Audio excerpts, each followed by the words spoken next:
주님이 원하시는 건 교제다라는 제목이 되겠습니다. 주님께서 원하시는 것이 무엇일까? 교제입니다. 교제. 전에 수련회 때 제목을 정할 때 그런 말씀 드렸죠. 하나님께서 원하시는 한 가지 무엇일까요? 질문을 드렸을 때 여러 가지가 대답이 나왔는데 교제라고 말씀하신 분도 계시죠? 네, 맞습니다. 사랑 맞습니다. 사랑은 뭐예요? 교제죠. 교제를 통해서 사랑이라는 열매가 맺어지죠. 그러니까 맞는 말입니다. 그래서 하나님께서 원하시는 한 가지라고 말했을 때 그건 교제가 또 맞는 것입니다. 오늘 요한일서 말씀을 보게 되는데요, 그 보기 앞서 우리 사도 요한에 대해서 한번 좀 생각해 볼 필요가 있다고 봅니다. 요한은 모든 사도들 중에서 가장 오래 산, 모든 사도들은 순교를 했는데 유일하게 자연사한 사도로 그렇게 알려져 있습니다. 요한계시록을 마지막으로 기록하였고 다른 사도들의 기록까지도 다 가지고 있었고 또 읽었고 했던 많은 풍성한 계시를 가지고 있었던 사도 요한. 게다가 다른 사도들보다 오랜 세월 믿음의 길을 걸어왔기 때문에 더욱더 많은 연륜과 또 체험과 어떤 연단과 그런 경험들을 가지고 있던 사도가 바로 요한이었죠. 그가 성경을 기록했습니다. 어떻게 기록했을까요? 물론 성경은, 그 성경 기록은 하나님의 영감으로 기록된 것이기 때문에 사도 바울의 어떤 연륜이나 그런 체험이 중요한 것은 아니지만, 그럼에도 우리는 성경에서 하나님께서 어떤 사람들의 들어 사용하실 때면 그의 어떠함, 그 특징들을 이렇게 들어 사용하시는 그런 것들을 우리가 발견할 수가 있습니다. 그것도 사실입니다. 때문에 우리가 요한일서를 읽게 된다면요, 참 어린 아이에서부터 어른에 이르기까지 모두가 읽기 편하고 아주 쉬운 문체로 되어 있는 것을 발견하게 되고, 또 그럼에도 불구하고 그 의미가 너무 깊고 참으로 넓고 그런 것들을 우리가 느낄 수가 있으면서 읽죠. 자, 그럼 이제 우리 요한일서 오늘 말씀을 통하여 젊은 시절에 주님을 만나서 그도 한 성질했던 거 아시죠? 보아내게 천둥의 아들이라는 이름을 주님께서 별명을 지어주셨던 것처럼 그런 한 성질했던 육신이 있었던 요한이었지만 주님을 만나서 다듬어지고 주님을 만나서 주님께 들었고 주님을 보았고 주목해서 살폈고 손으로 만졌고 그렇게 하면서 한평생 주님을 따랐던 노 사도의 깊이 있는 말씀을 보면서 하나님께서 진정 우리에게 원하시는 것이 무엇인가, 그 한 가지가 무엇인가 오늘 생각해 보도록 하겠습니다. 요한일서 1장 1절은 어떻게 시작하고 있습니까? 태초에 라는 말씀으로 시작하고 있습니다. 태초부터 계셨고 우리가 들었으며 우리 눈으로 보았고 주목하여 살폈으며 우리 손으로 직접 만졌던 생명의 말씀에 관해서라 기록하고 있습니다. 사도 요한이 기록했던 요한복음 1장 1절은 또 어떻게 시작하고 있습니까? 태초에 말씀이 계셨고 그 말씀이 하나님과 함께 계셨으니 그 말씀은 하나님이셨느니라. 창세기 1장 1절은 어떻게 시작하고 있습니까? 태초에 하나님께서 하늘과 땅을 창조하시니라 기록하고 있습니다. 태초라는 단어로 시작하고 있습니다. 사도 요한의 서신도 그렇습니다. 사도 요한은 태초부터 계셨던 그 하나님에 대해서 이야기하고 있죠. 그 태초부터 계셨던 그분께서 온 세상을 말씀으로 창조하셨던 그분께서, 그 생명의 말씀이신 그분께서 육신을 입고 이 땅에 오신 분이심을 지금 증거하고 있는 것이죠. 그분께서 이 땅에 오시기까지 그 모든 오래 참으심과 그 과정들을 깊이 묵상했던 사도 요한으로 생각해 볼 수 있습니다. 태초부터 계셨던 그 말씀이셨던, 말씀으로 모든 걸 지으셨던 그분께서 오셨는데 요한은 그분과 어떻게 했다고 말하고 있습니까? 들었으며 보았고 주목하여 살폈고 손으로 만졌으며 이렇게 말하고 있습니다. 이것을 한마디로 하면 요한은 주님과 어떻게 했다고 말할 수 있습니까? 교제했다고 말할 수 있는 것이죠. 교제는 그렇게 듣고 보고 주목하고 살피고 그리고 그렇게 손으로 만지는 그런 것이, 우리 성도님들도 어떻게 합니까? 교제하려면 그렇게 만나서 듣고 보고 살피고 그리고 어떤 어려움이 있나 보고 그리고 그렇게 또 손을 잡고 그게 교제죠. 그게 교제입니다. 3절에도 보게 되면은 교제 갖는 일에 대해서 쓰고 있죠. 우리가 보고 들은 것을 너희에게 전함은 너희도 우리와 교제를 갖게 하려는 것이니 참으로 우리의 교제는 아버지와 그의 아들 예수 그리스도와 함께하는 것이라. 예, 우리 여기서 무엇을 봅니까? 하나님께서는 정말 우리와 교제하기를 원하신다는 것을 발견하게 되는 것이죠. 하나님께서 우리를 교제로 부르시는 분이십니다. 고린도서 1장 9절에서 너희를 그의 아들 예수 그리스도 우리 주의 교제 안으로 부르신 하나님은 신실하시도다 라고 말하고 있습니다. 정말 믿을 만한, 믿음으로 충만한 그분께서 우리를 교제로 부르셔서 정말 주님을 믿기를 바라시는 것이죠. 온전히 주님을 신뢰하기를 바라시는 것이죠. 왜냐하면 그분은 신실하신 분이기 때문에, 믿음으로 꽉 차 있는 분이시기 때문에 하나님께서 우리에게 원하시는 것은 그 교제를 통해서 정말 주님을 신뢰하며 믿음의 길을 걷기를 원하시는 것입니다. 고린도서 1장 9절 말씀을 읽었는데, 이 말씀에 따르면 주님께서 우리를 구원하신, 우리를 거듭나게 하신, 재창조하신 목적은 교제하기 위함이다 라는 것을 발견하게 됩니다. 교제로 우리를 부르셨다, 교제를 위해서 우리를 거듭나게 하셨다고 말할 수 있죠. 사실상 교제가 목적입니다. 하나님께서 원래 처음에 아담을 창조하시고 뭘 하려고 하셨을까요? 교제하려고 하신 거예요. 일 시키려고 아니에요. 쉬라 이거죠. 그가 맞은 첫날은 안식의 날이었고 일곱째 날은 쉬는 날이었어요. 주님과 함께 쉬면서 주님과 함께 교제하는 것을 원하셨죠. 그런데 그가 범죄함으로 인해 어떻게 됐습니까? 그 영이 죽었습니다. 그 영은 하나님과 교제하는 수단이죠. 영이 죽어버렸네요. 하나님과 교제가 단절돼 버렸네요. 그 죽은 영을 살려주기 위해서, 살려주는 영이 되기 위해서 오신 분이 바로 예수님이십니다. 그래서 우리가 거듭났어요. 전에는 허물과 죄들 가운데 죽었던 너희라고 말했습니다. 우리 기도하실 때 조심하셔야 돼요. 교리적으로 잘못된 겁니다. 허물과 죄 가운데 죽을 수밖에 없는이 아니라, 말씀드릴 드리지만 죽었던 우리들이에요. 뭐가 죽었습니까? 우리는 영이 죽은 자들이에요. 그래서 하나님과 교제를 할 수 없었던 것입니다. 그러나 그 영이 살아났습니다.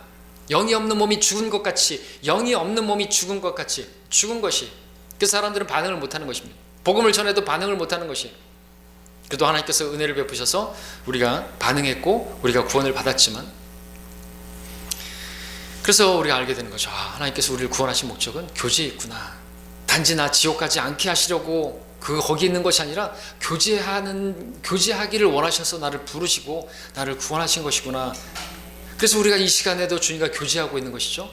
말씀을 듣고 또 우리가 주님께 말씀을 드리는 이 교제로 하나님께서 우리를 지금 여러분 부르신 것입니다. 여러분 지금 주님과 교제하시는 것이죠. 하나님께서 사람을 창조하셨을 때 사람의 형상이 아니라 하나님의 형상으로 지으셨습니다. 교제하기 위해서.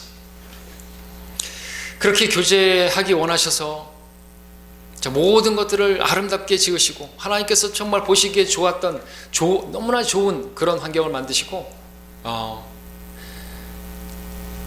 아담이 거기서 기뻐하기를 원했겠죠.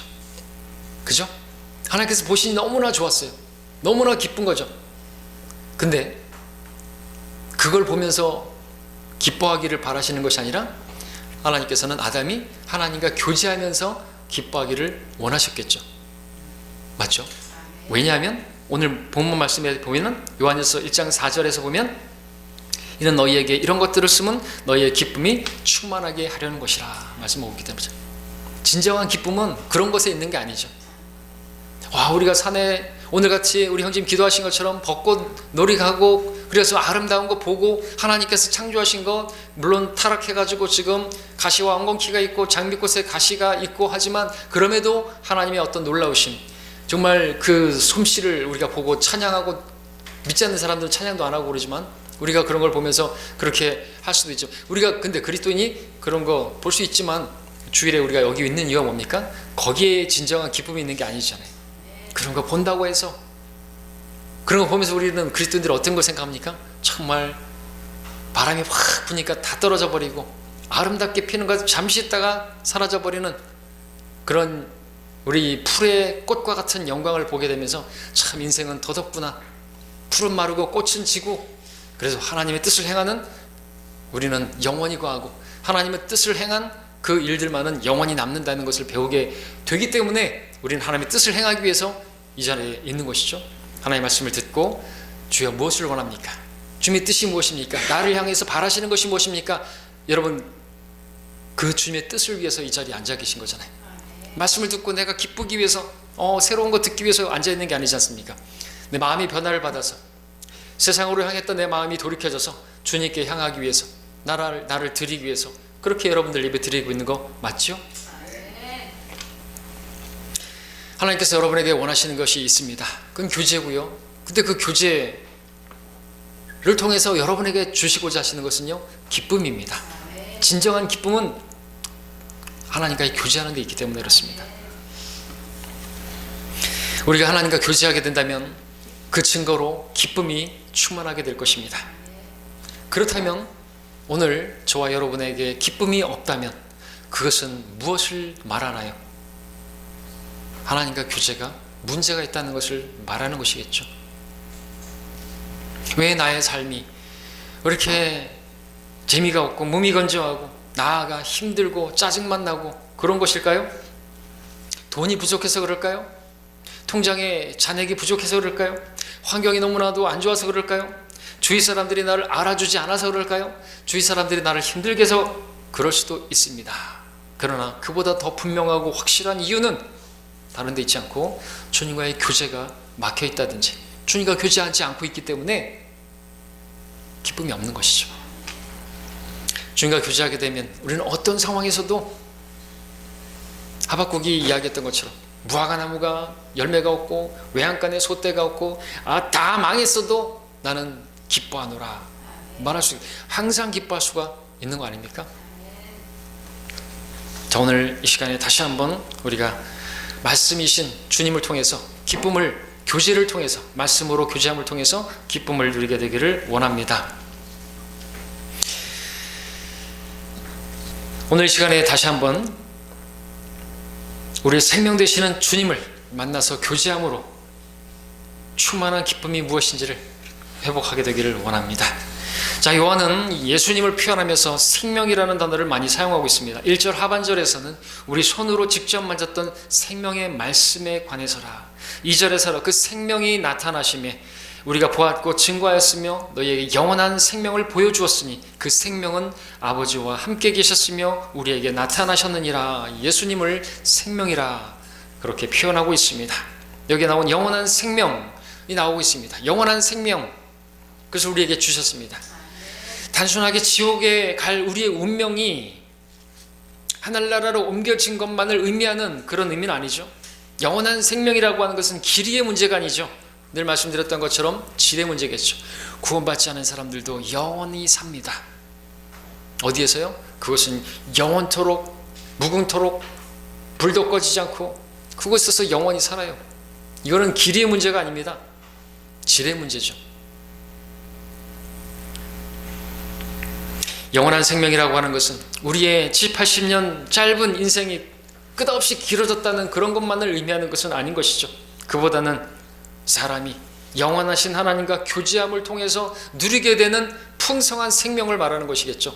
영원한 생명인데 그 영원한 생명은 풍성한 생명이고 주님께서는 우리에게 원하시는 것은 우리를 부르신 것은 생명을 얻을 뿐만 아니라 그 생명을 풍성히 얻게 하려 함이라고 말하고 있고 이 말씀에 따르면 그 풍성한 생명이라고 하는 것은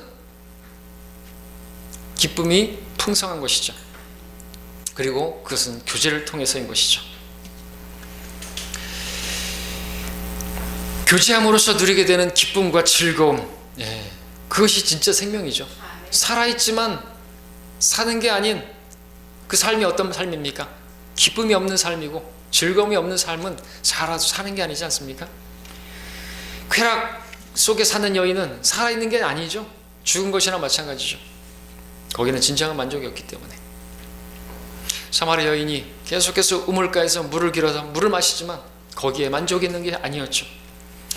앞서 하나님께서 처음에 사람을 창조하실 때 사람의 형상, 하나님을 자신의 형상으로 창조하셨을 때 하나님께서는 아담과 함께 에덴 동산을 걸으시면서 아무런 막힘 없는 교제를 가지셨더랬습니다. 선악간에 분별이 없었던 아담은 에덴 동산을 다스리고 통치하며 모든 일을 하나님과 의논하며 교제했었습니다. 그러나 아담이 범죄하게 되었을 때 교제가 끊어지게 되었고, 성경은 그것을 가리켜 사망이 세상에 들어왔다고 말하고 있습니다. 성경에서 사망이라고 하는 것은 교제의 단절을 의미합니다. 교제의 단절, 결국 사망의 결국은 죽음이죠. 포도나무에서 가지가 잘려지게 되면, 단절되게 되면 어떻게 됩니까? 말라 죽는 것은 시간 문제인 것이죠. 당장에는 그렇게 꽃이 피어 있는 것 같고 열매가 붙어 있는 것 같지만 죽어버리고 많은 것은 시간 문제인 것입니다. 물 밖에 나온 물고기와 같이, 녹아내든 쥐와 같이 그렇게 살아있지만 살아있는 것이 아닌 죽은 것이나 마찬가지가 되는 것입니다.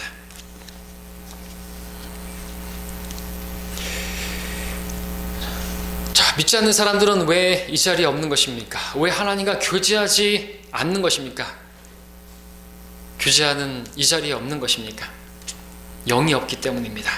영이 없는 상태에서는 하나님과 교제가 불가능한 것이죠. 사람들은 사랑하는 사람이 죽었을 때 슬퍼합니다. 매우 슬퍼합니다. 그 이유는 그 사람과 이제 분리가 되어서, 완전히 단절되어서 그와 교제를 할 수 없게 되었기 때문에 그렇게 슬퍼하는 것이고 통곡하는 것이죠. 함께 할 수가 없어요. 교제할 수가 없어요. 이야기를 나눌 수가 없는 것입니다. 함께 식사할 수도 없는 것이죠. 식사는 곧 교제니까 말이죠. 이 교제의 분리가 슬픔을 가져오고 고통을 가져옵니다. 성경에서 사망이 교제의 분리를 의미하는 것이면 생명은 무엇일까요? 그것은 교제의 회복을 의미하는 것이겠죠. 우리가 잘 아는 탕자의 비유에서도 아버지는 이렇게 말했습니다. 너의 이 동생은 죽었다가 다시 살아났고 잃어버렸다가 찾았기에 어떻게 해요? 우리가 기뻐하고 즐거워하는 것이 당연하지 않느냐. 기뻐하고 즐거워하는 게 뭐라고요? 그럼 교제하게 된 거죠. 죽었다가 다시 살아난 것이에요. 그 생명이죠. 우리가 생명을 얻었다면요, 우리는 기뻐하고 즐거워할 수 있는 거죠. 왜? 생명이신 주님께서 우리 안에 들어와 계시고 우리는 생명의 말씀이 있고 우리가 교제를 나눌 수 있게 되었기 때문에. 죽은 사람하고는 교제를 할 수 없는 거예요. 그러니까 기쁨이 없고 즐거움이 없죠. 근데 다시 살아났어요. 이제 기뻐하고 즐거워하는 것이 당연하니라고 그렇게 말씀하셨습니다. 우리가 그 탕자와 같은 사람들이었고 또 그랬던 사람들이었는데 주께서는 우리에게 그 교제를 회복하기를 또 바라시고, 혹시 주님과의 교제가 없어서 여러분들이 기쁘고 즐겁지 못한 신앙생활을 하고 있다면요, 여러분 종교생활을 하고 있는 것입니다. 그 기쁨을 회복하기를 하나님께서 바라셔서 이 자리에 여러분들 불러 모으신 줄로 믿으시기를 바랍니다. 성경에서 예수님을 생명이라고 표현하고 있는데 그 표현을 우리가 어떻게 사람이 그 넓고 깊고 높은 그 의미를 다 설명할 수가 있겠습니까? 예수님께서는 사람이 죄들로 인해서 잃어버린 하나님과의 교제를 회복시키고자 친히 화목제물이 되셨고 우리 모든 죄들을 담당하셨습니다. 죄가 하나님과 우리 사이를 막고 있었고 교제를 막고 있었죠. 우리 함께 요한일서 2장 2절을 보시겠습니다. 요한일서 2장 2절에 보시면 그는 우리의 죄들을 위한 화목제물이시니 우리뿐만 아니라 우리 온 세상의 죄들을 위한 것이니라. 전에 우리는 하나님과 원수관계였습니다. 그러나 이제는 화목하게 되었습니다. 화기애애한 그런 관계가 된 것이죠. 기뻐하고 즐거워할 수 있는 관계가 된 것입니다. 그러한 관계가, 그러한 교제가 성립될 수 있었던 이유가 무엇입니까? 우리 주님께서 화목제물이 되셨기 때문에, 우리 주님께서 우리에게 생명을 주시는 분이 되었기 때문에,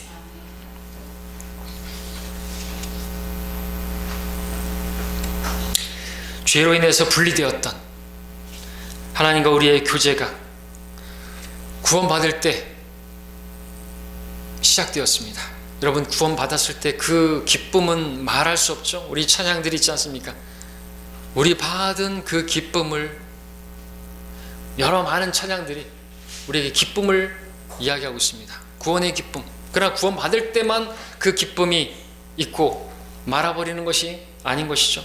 매일매일 그 교제를 누리고 누림으로써 하나님께서 우리에게 바라시는 것은 요한복음 10장 10절에서 내가 온 것은 양들로 생명을 얻고 또 풍성히 얻게 하려 함이라 말씀하고 있습니다.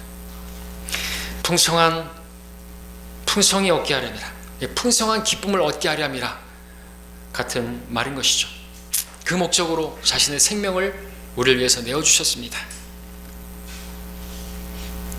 그 생명에 대해서 우리 주님께서는 친히 이렇게 말씀하셨는데, 함께 요한복음을 보겠습니다. 요한 1서에서 줄여놓으시고 또 요한이 기록한 요한복음 17장을 함께 보겠습니다.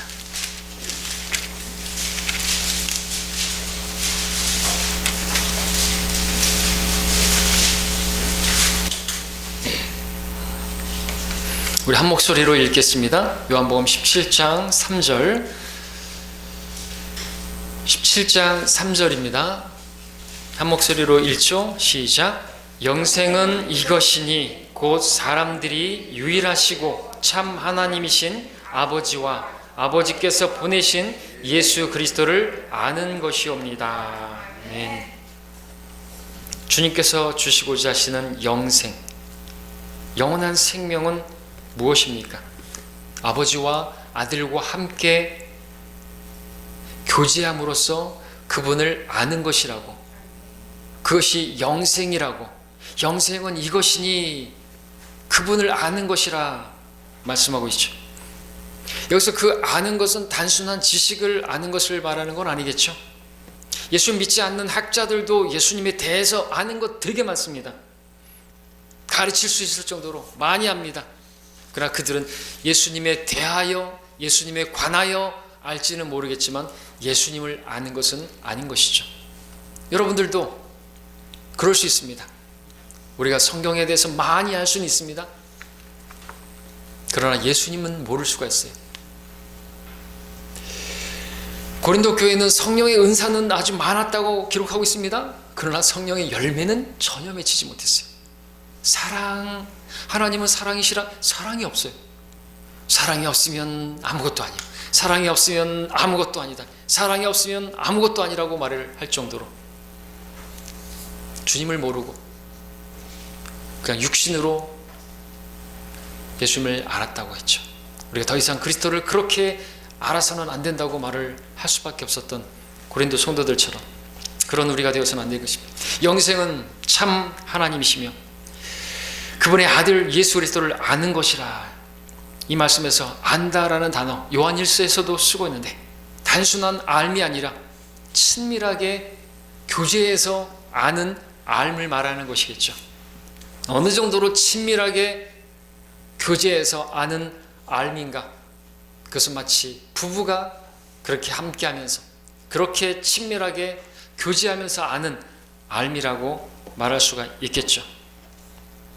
그래서 부부가 서로 친밀하게 서로를 알게 되면 어떤 열매가 맺어집니까? 아이가 생겨나죠.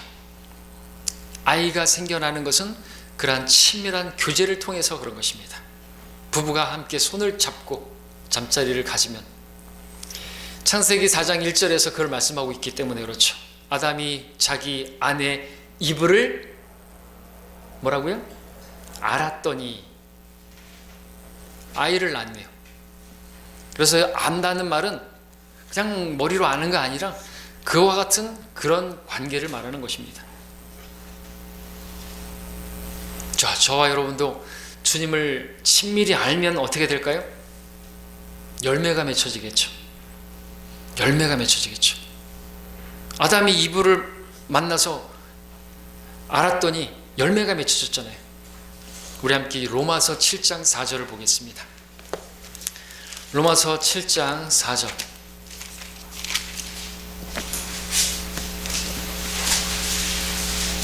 자, 저와 여러분들은 주님과 어떤 관계죠? 주님은 우리의 신랑이시고 우리는 주님의 신부들이죠. 신랑 신부가 교제를 하게 되면 주님을 알게 되면 어떻게 되죠? 열매가 맺혀지게 되겠죠. 여러분이 주님을 안다면 반드시 열매를 맺어줘야 되는 것이죠. 로마서 7장 4절을 또 함께 읽겠습니다. 시작. 나의 형제들아 이런 연유로 너희도 그리스도의 몸으로 인하여 율법에는 죽었나니 이는 너희로 다른 사람 즉 죽은 자들로부터 일으켜지신 그와 혼인하게 하려는 것이요 그리하여 우리로 하나님께 열매를 맺게 하려는 것이니라.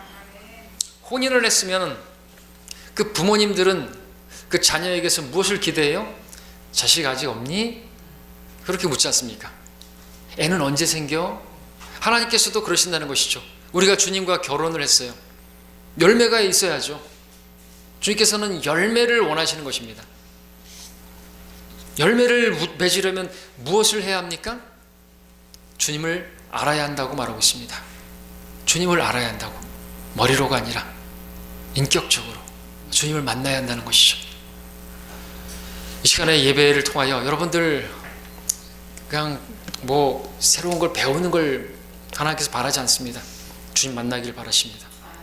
주님을 알게 되길 바라십니다.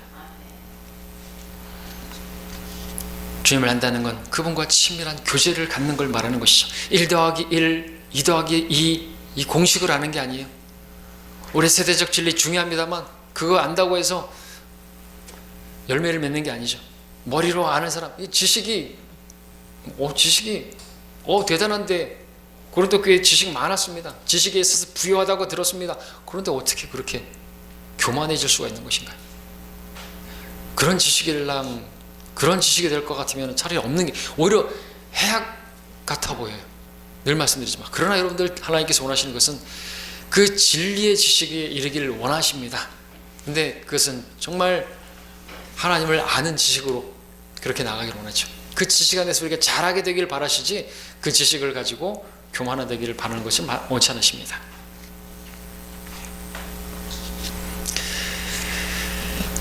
자, 우리가 주님과 친밀하게 교제한 만큼, 주님과 동행한 만큼 우리는 주님을 알 수 있게 됩니다.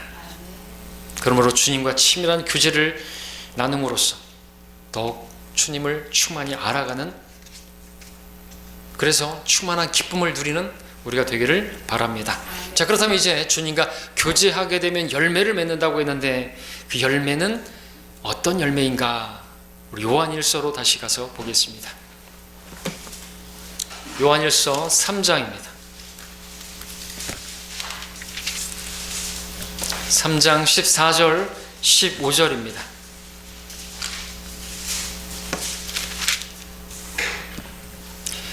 우리가 사망으로부터 생명으로 옮겨간 것을 아노니 이는 우리가 형제들을 사랑하기 때문이라. 자기 형제를 사랑하지 않는 자는 사망 안에 거하느니라. 자기 형제를 미워하는 자는 누구나 살인자요 살인자는 누구나 영원한 생명이 그 안에 거하지 않음을 너희가 아느니라. 이 말씀을 지금까지 우리가 살펴봤던 것처럼 형제를 미워하는 자는 구원받지 못한 자다라는 의미가 아니고 생명을 누리지 못하고 주님과의 교제 가운데 있지 못하다는 그런 의미로 보이죠. 우리가 주님과 교제하게 되면 우리에게는 어떤 열매가 맺혀지게 되는 것입니까? 주님과 교제하게 되면 주님이 나를 얼마나 사랑하셨는지를 알게 되면 나도 형제를 그렇게 사랑할 수 있다 말하고 있습니다. 내가 누구였는가? 내가 죄인이었고 내가 연약한 자였고 내가 경건치 않은 자였고 하나님과 원수였을 때, 죄인이었을 때 나를 사랑하셨습니다. 그래서 내가 형제를, 그 형제가 나에게 죄를 졌다 할지라도 그를 사랑할 수 있고, 그 형제가 연약한 상태에 있다 할지라도 그를 사랑할 수 있고, 그가 정말 나를 원수 취급한다 할지라도 그를 사랑할 수 있고, 그러한 열매가 맺혀지게 되는 거죠.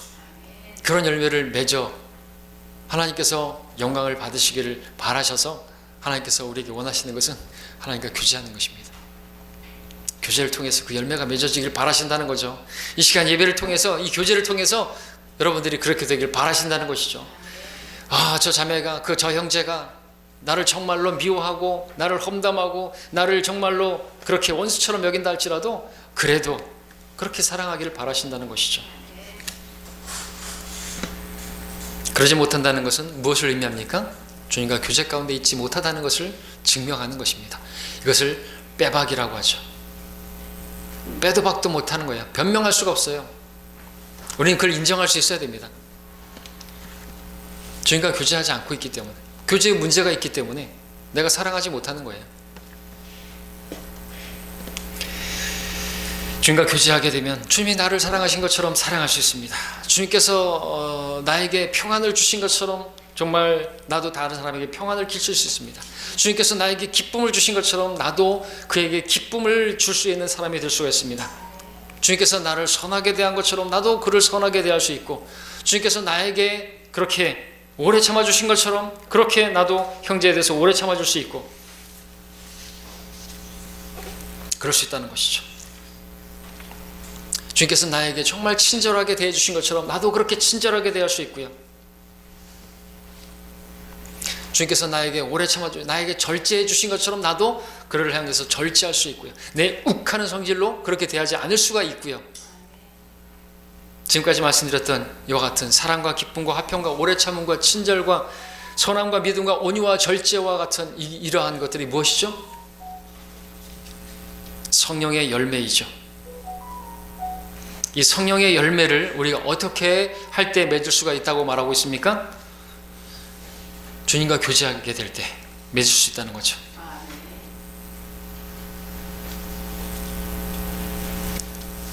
성령의 열매를 맺으면 사랑하게 되고 기뻐하게 되고 화평하게 되고 오래 참게 되고 친절하게 되고 선하게 대하고 믿음, 온유, 절제, 이거는요 상대가 있어야지 맺어지는 열매입니다. 혼자서 신앙생활하는 사람에게서 이런 것들이 맺어질 수 있고, 이런 열매를 어떻게 끼칠 수가 있겠습니까? 하나님께서는 오늘 여러분들을 교제로 부르셨습니다. 교제로 부르셨는데 하나님과 교제로 부르신 것뿐만 아니라 여러분들 서로가 교제하게 되기를 바라셔서 부르신 것이, 그 목적으로 교회가 있는 것입니다. 어떤 사람들은 그래요. 교회에 위선자가 너무 많아요. 그래서 교회를 안 다녀요. 너무나 형편없는 사람들이 많아요. 그래서 교회를 안 다녀요. 인터넷 신자예요. 하나님을 모르는 거죠. 하나님께서 무엇을 원하시는지를 모르는 것이. 자기는 거울 안 봐요? 엘리베이터 타면은 거울이 여기저기 다 있는데 저는 땅을 쳐다봅니다. 왜? 좀 보기 싫어요. 거기 한심한 사람이 서 있거든요. 진짜 꼴보기 싫은 사람이 서 있어요. 거기. 육은 전혀 무익합니다. 근데 혹시 여러분들은 그러지 않나요? 엘리베이터 타면 너무 멋지고 너무 예쁘고 그런 사람이 서 있습니까? 너무나 훌륭하고 대단한 사람이 거기 서 있습니까? 여러분을 보고 있습니까? 아직 모르는 거예요, 자기를. 다시 요한일서 우리 1장 3절을 보겠습니다. 우리가 보고 들은 것을 너희에게 전함은 너희도 우리와 교제를 갖게 하려는 것이니 참으로 우리의 교제는 아버지와 그의 아들 예수 그리스도와 함께하는 것이라. 요한은 먼저 너희도 우리와 교제를 갖게 하려는 것이라고 기록하고 있습니다. 또한 우리의 교제는 아버지와 그의 아들 예수 그리스도와 함께하는 것이라고 쓰고 있습니다. 우리와 하나님과의 교제는 개인적으로만 이루어지는 것이 아니라 형제들과 교제하는 가운데 함께 이루어지는 것을 말하는 것입니다. 우리가 주님 안에 있는 성도들과 교제하게 되면 그 교제 가운데서 우리는 하나님을 만날 수가 있습니다. 그래서 우리가 형제 간에 교제하는 것 같지만 그것은 바로 하나님과 교제하는 것이죠. 겉으로 볼 때는 형제와 교제하는 것 같지만 그 교제는 아버지와 그의 아들 예수 그리스도와 함께 하는 교제가 되는 것입니다. 진짜 온전한 교제인 것이죠. 자, 그렇다면 우리가 형제들과 교제하는 그 교제에는 어떤 것이 있습니까? 우리가 교회로 모여서 예배하는 것, 그것은 하나님과 교제하는 것이 되죠. 우리가 식사하면서 이야기 나누는 것도 교제입니다. 그런데 우리가 형제들과 또 자매들과 함께 주님의 교제에 참여하는 것에는 무엇이 있는가? 바로 주의 만찬이 있습니다. 주의 만찬은 곧 주의 교제입니다. 고린도전서를 보겠습니다. 고린도전서 10장 말씀을 함께 보겠습니다.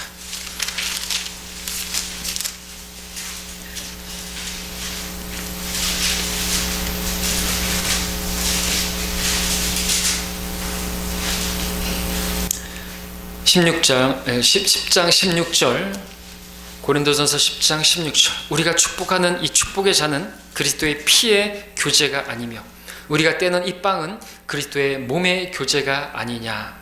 이는 우리 많은 사람이 한 빵이요 한 몸이기 때문이며 우리가 모두 그 한 빵에 참여하기 때문이라. 이 말씀에 따르면 주의 만찬을 행하는 목적이 무엇입니까? 주님과 교제를 갖기 위함이라고 말씀을 하고 있는 것입니다. 주님께서는 처음에 사람과 교제하기 위해서 사람을 창조하셨다고 했습니다. 아담을 지으셨다고 했습니다. 그러나 그 죄로 인해서, 아담의 범죄로 인해서 그 관계가 단절되었는데, 그 단절된 관계, 그로 인해서 하나님과 사람 사이의 교제가 회복되기 위해서는 희생제물이 필요했었습니다. 아담으로부터 이스라엘의 구약의 역사에 이르기까지 하나님께 나아가기 위해서 희생제물이 필요했었습니다. 율법 이전에도, 율법 하에서도, 오늘 율법 이후에도, 이 은혜 시대에도 우리가 하나님께 나아가기 위해서는 희생제물이 필요한데, 오늘날 우리는 예수 그리스도의 희생의 근거에서 우리는 하나님께 나아갈 수 있는 사람들이 되었습니다. 주의 만찬은 우리에게 희생제물이 있음을, 그래서 하나님께 나아갈 수 있게 되었음을 보여주는 것입니다. 우리가 전에는 하나님과 교제할 수 없는, 하나님과 멀리 떨어져 있는 이방인이었고, 약속도 없고 하나님도 없고 소망도 없고 하나님과 교제할 수 없는 자들이었는데, 우리에게는 이제 그 모든 것이 주어지게 된 것입니다. 교제할 수 있게 되었다는 것이죠. 하나님께 나아갈 수 있게 되었다는 것을 보여줍니다. 자, 그런데 이 주의 만찬 혼자 갖는 게 아닙니다. 교회와 함께 모여서 갖도록 교회에게 주어진 의식입니다. 그런데 우리가 주의 만찬 교제를 통해서 하나님께서 바라시는 것이 무엇입니까?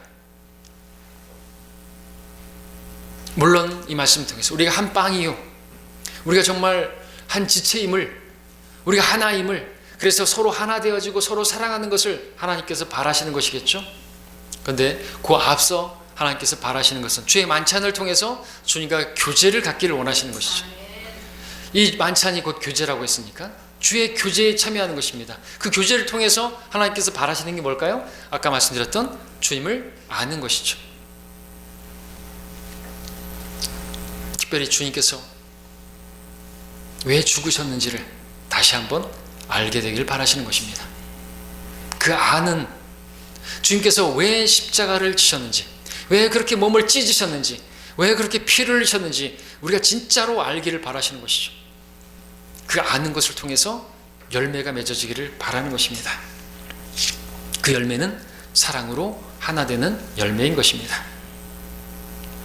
그런데 고린도 교회는 열매를 맺지 못했어요. 사랑으로 하나 되는 열매를 맺지 못했습니다. 시기하고 다투고 분열하고. 이유가 무엇입니까? 주를 알지 못했기 때문에 그렇죠. 알아도 아는 게 아니었기 때문에 그렇죠. 고린도후서 5장 16절에서 씁니다. 그러므로 우리가 이제부터는 아무도 육신을 따라 알지 아니하노라. 비록 우리가 육신을 따라 그리스도를 알았다 해도 이제는 더 이상 그분을 그렇게 알지 아니하노라. 육신으로 안 거예요. 바울에 대해서 육신적인 것들만 보면서 외모가 어떻고 언변이 하찮고 그런 얘기만 했던 것이죠. 그래서 무질서하여, 그래서 사랑이 없는, 그래서 분열하는 사람들이 누구예요? 그렇게 떨어져 나가는 사람들이 누구예요? 때문에 사도 바울은 고린도 교회를 향한 서신서에서, 다른 서신서, 다른 로마서에서가 아니라, 데살로니가 성도들에게 보낸 서신서가 아니라 고린도 교회를 향한 서신에서 이 주의 만찬을 쓰고 있다는 것은 의미가 있는 것입니다. 주의 만찬을 통해서 주와 교제하기를 바라고, 그 주와 교제함으로 말미암아 주님께서 왜 죽으셨는지, 왜 그렇게 십자가에서 피 흘리시고 몸을 찢으셨는지를 정말로 알게 되기를 바라시는 것이죠. 만찬을 갔는데 그냥 형식적으로 갖는 것이 아니라, 만찬을 하는데 가난한 사람들을 그냥 제껴두고 자기들이 거나하게 심지어 취하기까지 하고, 그런 것이 진정한 만찬을 갖는 것이 아니고, 진정한 만찬을 갖는 이유는 바로 말씀드린 주님을 더 알아서 진정으로 주님의 십자가의 죽으심을 알아서 열매 맺기를 바라심으로 하나님께서 허락해 주신 것입니다. 쪼개진 몸과 흘려진 피를 보여주는 빵과 잔을 먹고 마심을 통하여 주님을 바르게 알고 합당한 열매를 맺기를 바라셔서 만찬을 허락하신 것입니다. 오늘 우리의 만찬이 그러한 만찬이 되기를 바랍니다. 주님을 바르게 알아서 풍성한 열매가 맺혀지기를 원합니다. 풍성한 기쁨이 넘쳐나기를 원합니다. 주님께서 원하시는 것은 우리가 단지 생명만이 아니라 풍성한 생명을, 풍성한 기쁨을 누리기를 바라십니다. 오늘 만찬을 통해서 그와 같은 기쁨이 회복되어지고 그 기쁨을 우리 성도들에게 끼칠 수 있는 우리 교회가 되기를 바랍니다.